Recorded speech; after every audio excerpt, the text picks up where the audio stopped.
read an article a few weeks ago, and I sent it to you, the one about Taylor Swift. There was this thing, and I think the New York Times had called it like the music, the Civil War of the music business in 2019 or something like that. And there was a point where people were freaking out that she wasn't going to be able to perform some of her songs at the AMAs, and there was some hostilities on Twitter, and so what did you glean from that article? So you sent me the article, just so we're clear, you sent me the article about 3 minutes before we started this podcast, okay? So I skimmed it really quickly. And here's what I understand. Taylor Swift, before she was Taylor Swift, she was just a regular person with a good voice. She went to a recording company of some sort, and she wanted to become famous, and they wanted to help her become famous. So they're going to make this big investment in her because she's a nobody, right? There's a zillion nobodies out there that people invest in, and it goes nowhere. So the record company probably said, if we're going to invest in you, we own the intellectual property to whatever you create, which is so typical. It's not just in musicians. It's not just with musicians. It's with inventors.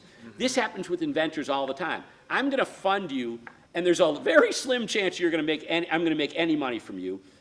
But I'm funding 20 people or 50 people or 100 people with all their ideas. I have to own all the intellectual property rights. Otherwise, I can't monetize what I've just put all my money into. So I'm guessing that this recording studio went to her and they said, look, we're going to make you a star. And she's like, yes, excellent. This is my dream. But we got to make money from you. And the only way we could protect ourselves is owning the intellectual property. And she probably doesn't even know what intellectual property is at that time. But even if she did, she'd be compelled to give it up. Right. Because she has no leverage. Exactly. Yeah. Exactly. You have no leverage. If you have no leverage, your choice is this. Be famous without ownership of the intellectual property, or don't be famous. That's it. You're going to pick be famous every time. Exactly. So, I mean, it seems to me, and I might be wrong, and somebody could call in. Well, we don't have a call in. It's not a talk show. No, would. But no, they could write in all kinds of nasty comments about me being wrong about this. But it seems to me that this person is complaining about nothing. Because if you went back in time, which is what you have to do, you can't say, I want my rights today, because they're already valuable. You have to go back in time to when they weren't valuable, right? Back when somebody was about to put a shit ton of money into making you famous and said, what I need in return is your intellectual property rights. Go back to then, and then say, would you do the deal? And you do it every time. Right. Because your choice is not to be famous, because no one's going to front you money because you're a nobody, just with a good voice. Do you know how many people have great voices out there? A ton.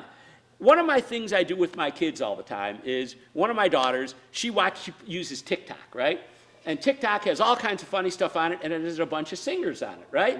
And she filters through all the crap, and she comes to me at night when I get home from work, and she says, hey, Dad, let me show you some cool TikToks. There are some awesome voices on TikTok. Yeah. And I listen to this, and I'm blown away by how many good voices there are. Every single one of those people could be famous if they had a lot of luck and they had somebody who's willing to put a fortune into them and take a risk on them. 100% of them would give up the intellectual property rights to whatever they create so that somebody would put money into them, because otherwise they're just on TikTok. Right. They're making no money. They'll be gone in 5 minutes and no one will ever hear of them.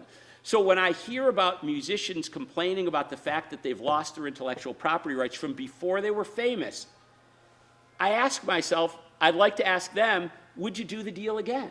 Right. They'd have to say yes. Of course they'd say yes, because this person, Taylor Swift, is rich. Right. And she's famous. She's worth a fortune. She's worth more than most people will ever be worth in their lives because of the deal she made. Right.